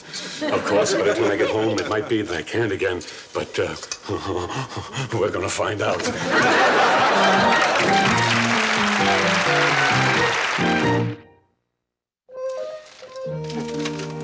I really need this in my life, Dennis. I mean, I need to open this up and see this picture of you looking at her the way a cat looks at tuna fish. Jody, it's a publicity picture. Now, don't tell me. Joe Namath. Hey, that's right, you're Joe Namath. No, sorry. Listen, Dennis, I'm here becoming a girl for you. But if you've already got one, what am I doing? You think I need this? Think I'm looking forward to retaining water?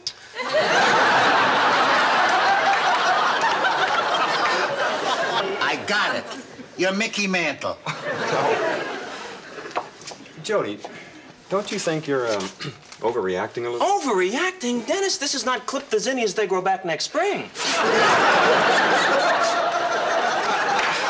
Come on, Jody. I mean, look, I'll come back and see you in a few days, okay? Take care. O.J. Simpson? Oh, no.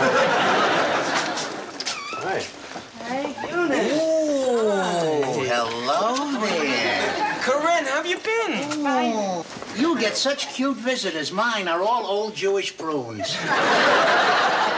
Who was that guy, Jody? He looked familiar. I thought it was Joe Namath. You can tell her, Jody. She won't tell anyone. You know? Jody, tell me. Oh, I can't, Corinne. You told Eunice. Well, we traded. She told me something. I got something. And it's much better than Eunice's. You can't tell him that. Oh, not that. Something else. There's something else? Ooh, I want to hear that.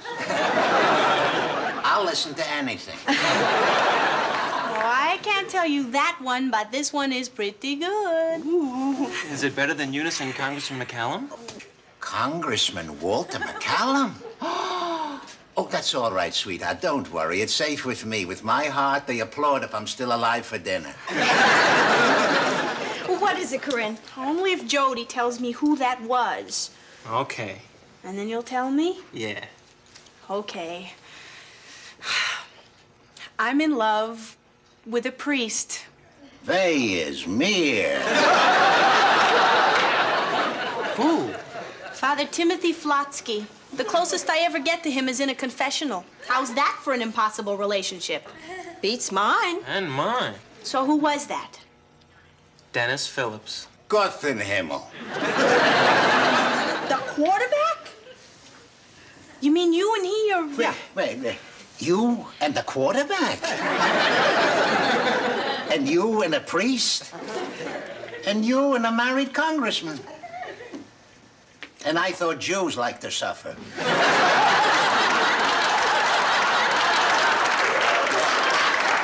Benson! I thought you were alone. Hello, Benson. Hi, Benson. Hi, Corinne. Nice to see you. I was just passing by. There's some stuff. Thanks, Benson. Now, don't think it's because I like you. It's some duck and rum sauce and banana bread. Well, I better be going. No, stay. No, Benson, we were all trading secrets when you came in. You can trade secrets with us. Secrets? Yeah, we each told our biggest secret. What's your secret, Benson? I can't wait to hear this one. My secret is I know all your secrets. You know Jody's secret?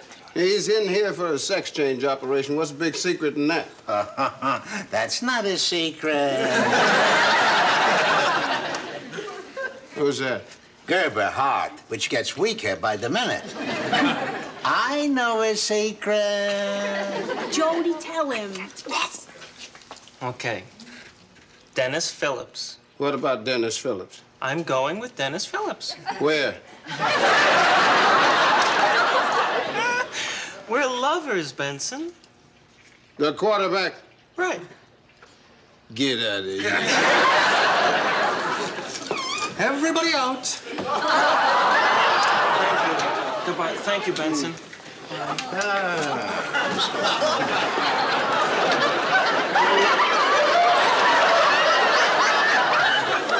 Time for your IV.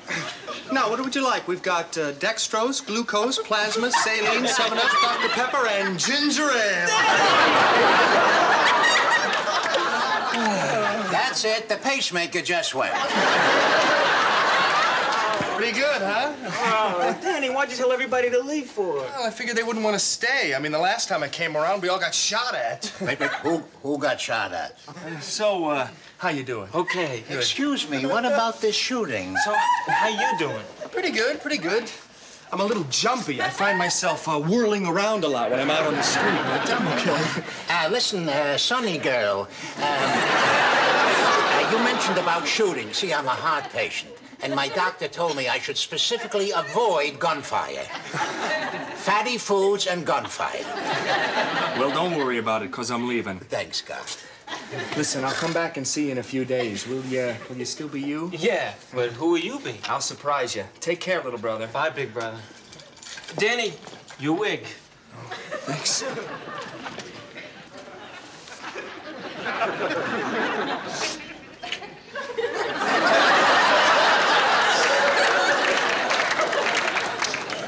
So, that's your brother. Well, he's a nice boy. Looks like Anne Bancroft.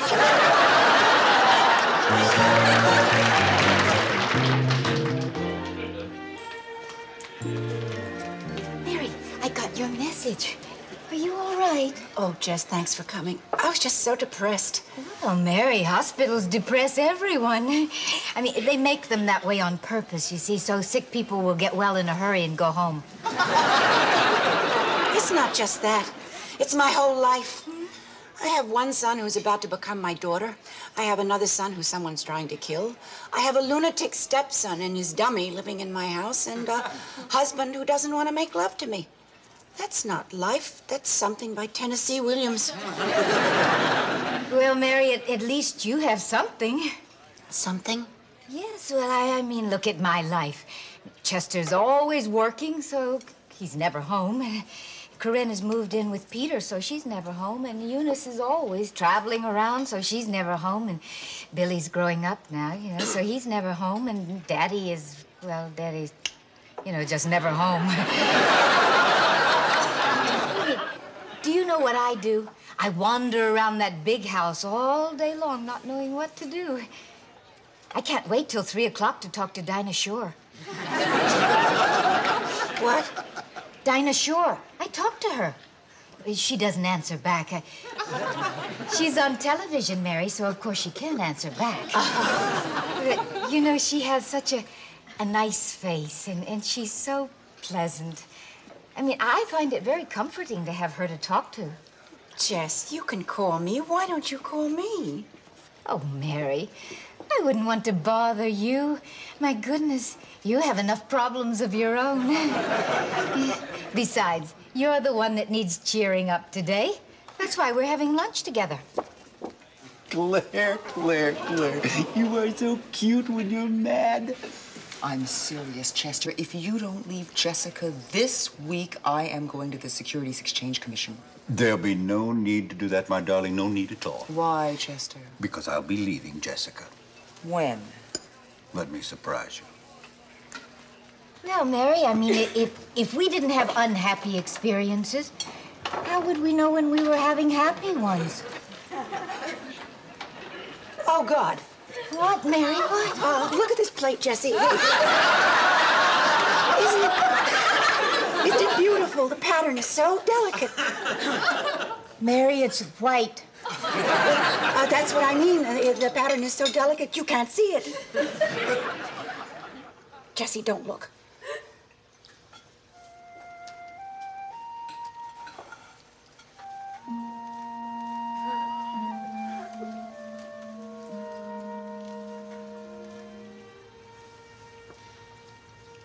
Oh, my God. Jessie. Mary, it's true. All of it's true. Everything everybody's been saying all these years, it's true.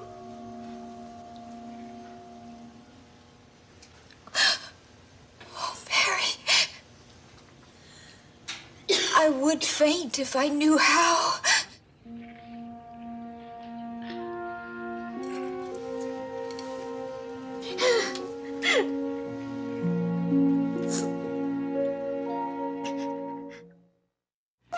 Will Jody decide to be a woman, or will Nurse Nancy convince him to be with a woman instead?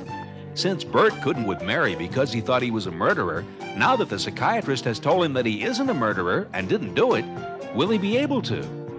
Will Danny run out of disguises or closet space? And what will Jessica, now that she's discovered what Chester is doing, do?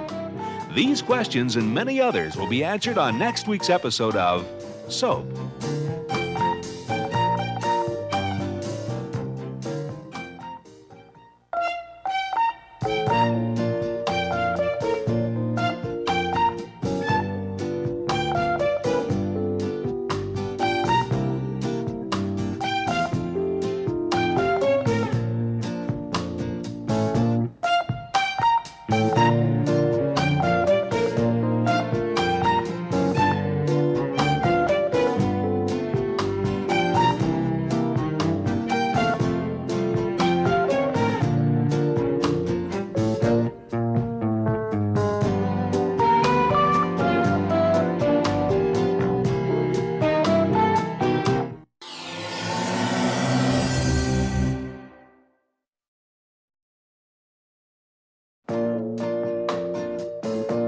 This is the story of two sisters, Jessica Tate and Mary Campbell. Jessica lives in a neighborhood known as Rich. Jessica likes life. The only thing about life she would change, if she could, is that she would set it all to music. The Tates have more secrets than they do money. We're approaching Mary Campbell's house. Mary, too, likes life. Unfortunately, life doesn't seem to be too crazy about her. As you can see, the Campbells don't have nearly as much money as the Tates. They do, however, have as many secrets.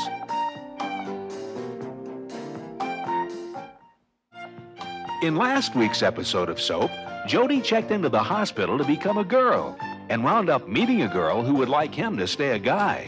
Danny has been running around in disguises, running from the mob. So far, Danny has not been caught, but Chester has been. Jessica met Mary for lunch and saw him kissing Claire. Confused? You won't be after this week's episode of Soap.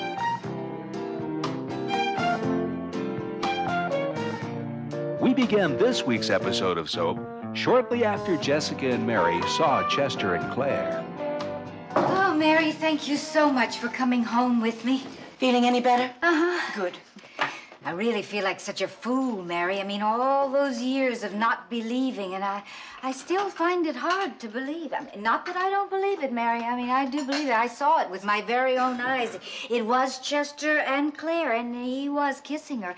And you know what is really funny, Mary? Chester doesn't even like to kiss. Don't keep going over it, Jess. You know what, Mary? I think we're cursed. Who? Us. All of us. I think that there is a curse on this family. Well, if there isn't, there should be. Benson, do you know where we keep the family photo album? Yeah. Oh, good. Would you mind bringing it to me? Why do you want to look at those depressing pictures for? Benson, they're family photographs. They are depressing. A bunch of ugly people in old clothes. And then you got those dried up pressed flowers that fall out all over the place. And then the pictures crumble and you cry. Every time you look at those pictures, I got to do the floor. Mary, I think I am on to something. I think that in those pictures we'll find the answer. Mary, did you see The Omen? No. Well, I mean, nobody believed Lee Remick when she said that her son was the devil and he was trying to kill her. And you know what happened? He killed her. And then, I mean, of course, everyone said, well, she was right. But, I mean, it did her a lot of good. She was dead by then. Oh, thank you, Benson. Thank you. Oh. Oh, look at this. Gee, I'm sorry, Benson. Look, Mary, look. Randolph. And where is Randolph, Mary? Jessie, no one knows where Randolph is. Exactly. Our brother, who fathered an illegitimate child with a Swedish maid and then disappeared into the wilds of Ecuador. Don't you think that's peculiar? Jessie, Randolph was peculiar. No, Mary, he wasn't. He was cursed. Jessie, Randolph wasn't cursed, he was nuts. Any man who would go to Ecuador to sell wall-to-wall carpet is not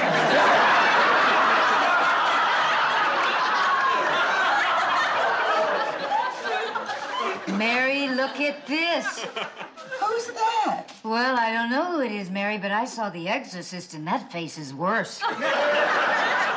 Oh, that's Mr. Tate. Oh, my God, Mary, it is. It's Chester. Yeah, on your wedding day.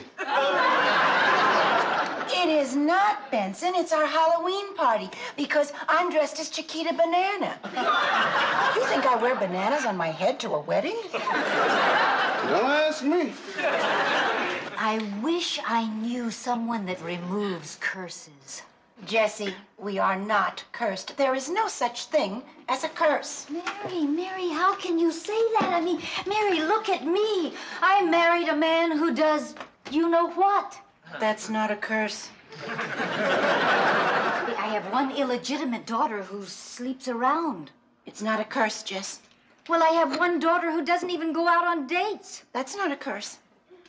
Daddy still believes the war's going on. Not a curse. All right, Mary. Your first husband committed suicide. You have one son who's gay, who's going to have a sex change operation. You have one son who's a spy. You have one stepson who lives with a dummy. And you have another stepson who came between Corinne and me And your husband won't make love to you. You're right, we're cursed.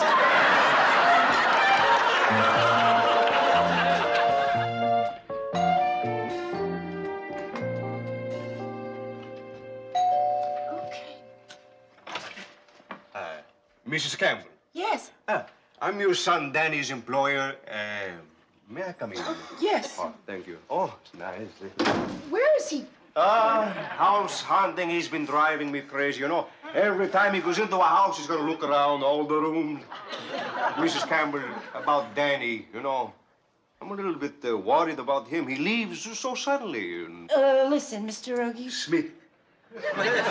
Giorgio Smith.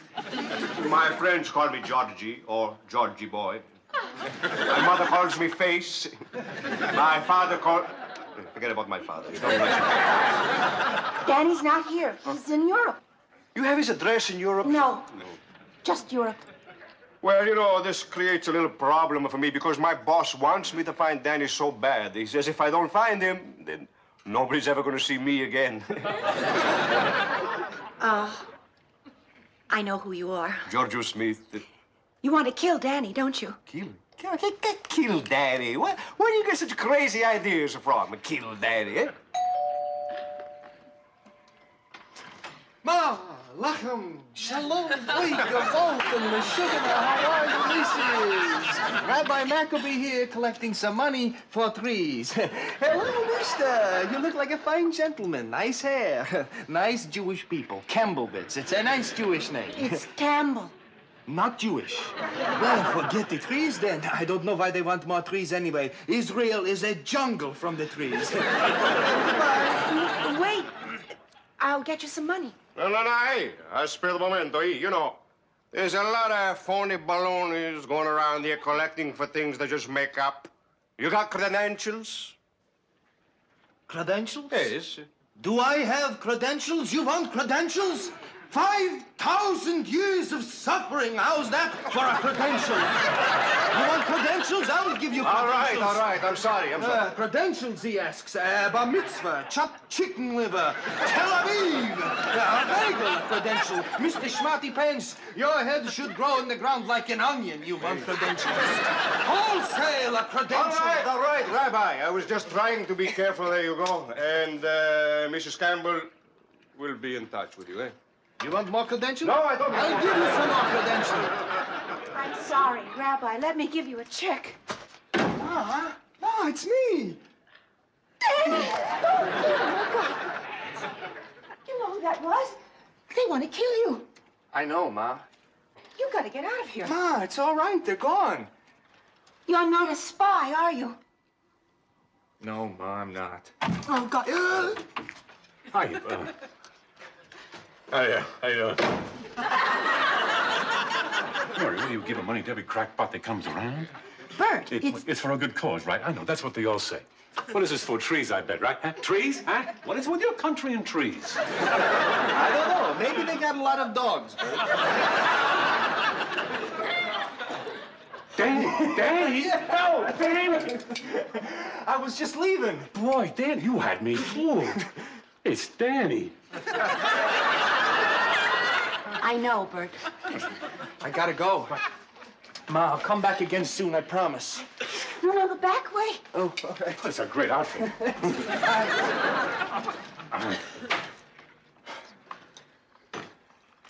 Hey, Mayor. Hey, Mara, I've been looking for you all day. Where were you? I was with Jessica. Hey, Mary.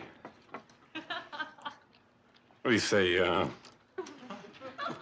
about we go upstairs? Why? Why? I see it's been so long you don't remember. All right? Okay, now. See, Mary, what I'm trying to say is, why don't we, go upstairs, you know, and kind of lounge around and... Come on. No. Mary, I saw Dr. Medlow today, and guess what? What? I think I can. Now? Yes!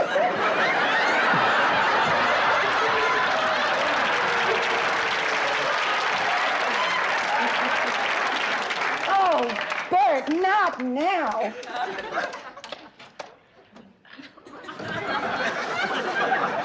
Not now. I'm just not in the mood. Not in the mood. Not in the mood for 6 months. All I've been hearing from you is when. Now all of a sudden, it's I'm not in the mood. Bert, how can I be in the mood? This morning we took Jody to the hospital. This afternoon, Jessica found out Chester has been unfaithful to her. And a few moments ago, I found out the mob is trying to kill Danny. Oh.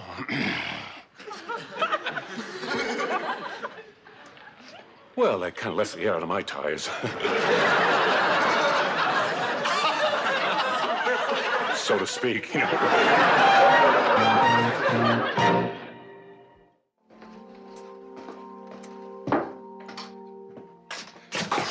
Hi. What are you doing here? How'd you get in here? You gotta get out of here. I have to talk to you. No talk. We've talked enough. That's it for talking. Tim, I'm so unhappy. You, what do you think? This thrills me? Corinne, you can't be here. This is for priests. Tim, you know that guy I live with, you know, Peter? Come on now, Corinne, don't start. Come on now, up on your feet. But I have to talk to you. No, we've done enough talking. Leaving. You're gonna leave. You're not gonna talk. Come on now, up. But Tim... No, but Tim. Only one word I listen to. Goodbye, Tim. Well, that's 2 words. Now say goodbye. Goodbye, Corinne.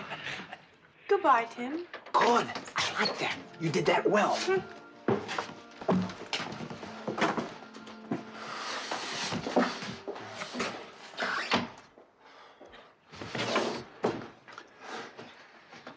I need your help. This business with Corinne is getting to be too much for me. See, being a priest means more to me than anything ever has in my life. 10, 12 years ago, remember what I was like? In high school, I majored in motorcycles. I was a bum, a nothing. And then I found you. I came back to the church, and I became a priest. And I love it. I love what I'm doing. And I've been really happy. Except for one thing. Corinne. I mean, she stirred up all these old feelings. Hey, I know I'm a man, and I know we all have those feelings, but I think I'm getting them too much, you know? So I'm thinking, maybe there's something wrong with me in the priest department. I understand tests, and I know you've given some humdingers in your day, but... are you gonna send Corinne in once a week for the rest of my life? Because if you are, I think we're gonna get to a week there that could embarrass everyone. I mean, I don't know. I thought I had the calling. But now, I don't know. Do I?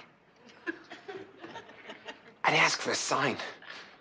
But quite frankly, knowing the kind of signs you give, burning bushes, flooding the world, I think I'll pass on the sign. I mean, you get a little flamboyant with the signs there. Excuse me, flamboyant. I'm telling God he's flamboyant.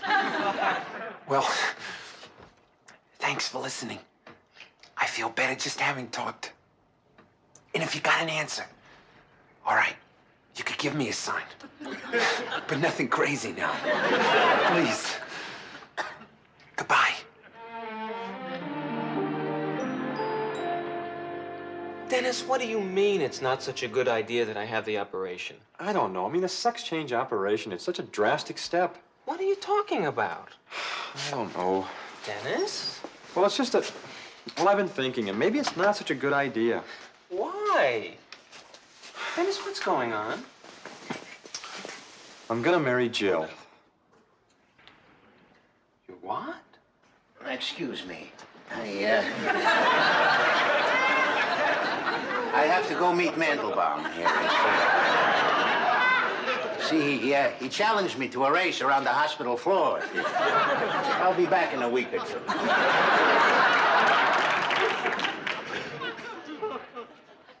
You're gonna marry her? Yes.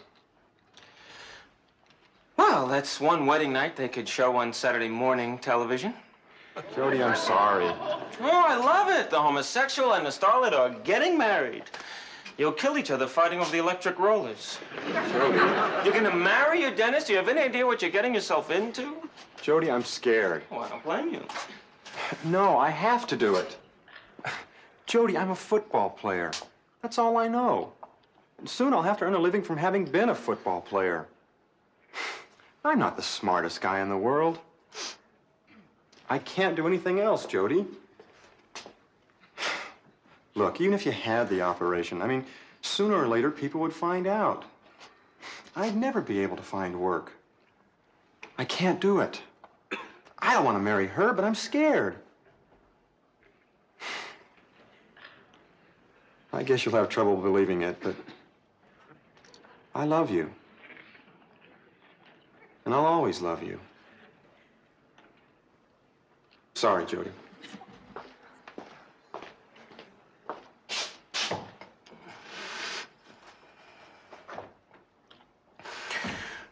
Okay, I'm fine. I am fine. Sure, I'm fine. Boy, I can really pick 'em. No sense being a girl now. Actually, there's no sense in being. It's checkout time. Make life a lot easier for me. Mom, Bert, Anita Bryant. Time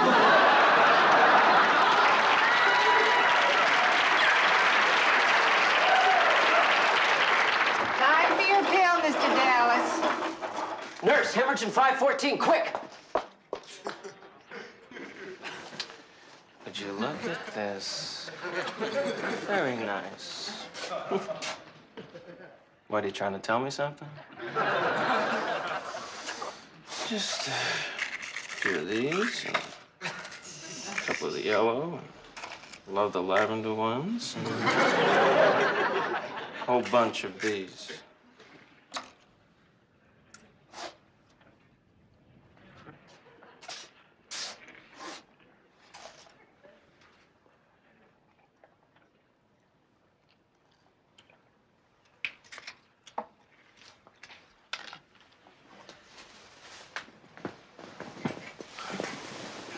I wonder how long this will take.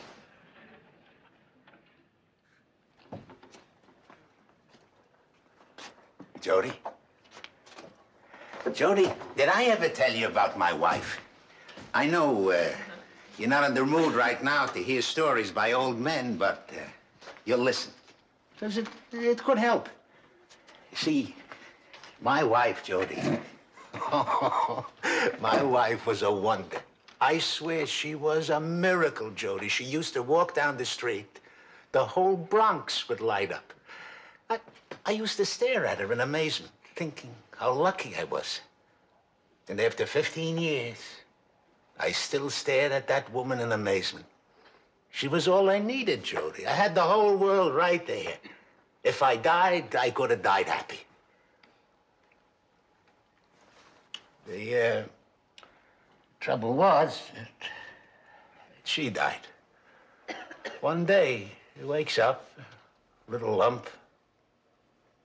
6 months later, bing, bing, the light goes out on my life. Oh, boy. I tell you, I walked around for months. I was doubled over. It's like somebody slugged me. I went through the normal routine of daily living. I ate, I slept, I went to the bathroom.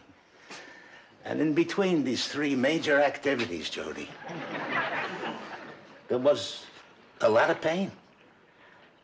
I never thought I'm ever gonna fall in love again. But, well, a few years later, I met a redhead. Not like my wife, no. Entirely different. So I ate, I slept, I went to the bathroom, and one day, I laughed. One day I noticed, I laughed. Then another day, I hummed. And then soon after, I sang. Well, I married her. No, Jody. If we weren't happy, in entirely different ways. It wasn't better, it wasn't worse. It was different. There I was, miserable Barney Gerber, happy again. You see, Jody, you see how smart I was? I thought I'll never love again. I thought I'll never be happy again, huh? I also thought I'll never have to say goodbye again.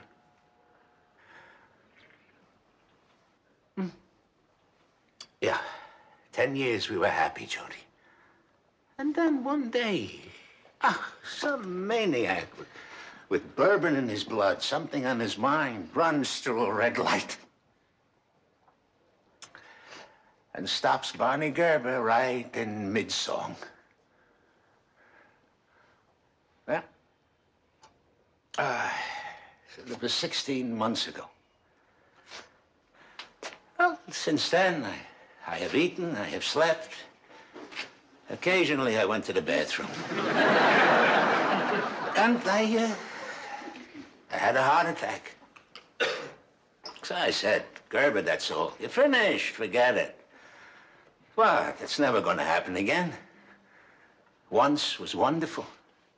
Twice was incredible. A third time? What, you're kidding yourself. Come on. Third time would be asking for a miracle. But you know something, Jody? I don't really believe that. If I believed that, I wouldn't be here in this hotel letting them sew Dacron into my heart to hold it together. I wouldn't be here begging my blood to visit my heart at least a few times a day. You know, to keep it going. I wouldn't be here at all, Jody, if I didn't believe there could be a third time. Listen, my kid. I know that you don't feel so terrific right now, but wait, Jody. Wait. Someday, I guarantee you, you're gonna hear somebody laughing, and you'll turn around, and it'll be you.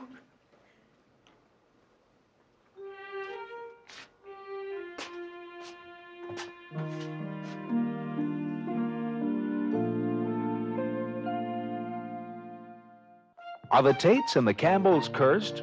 Or are they just having a run of bad luck? Is Danny's rabbi disguise good enough to fool the mob? Is it good enough for him to perform Passover services?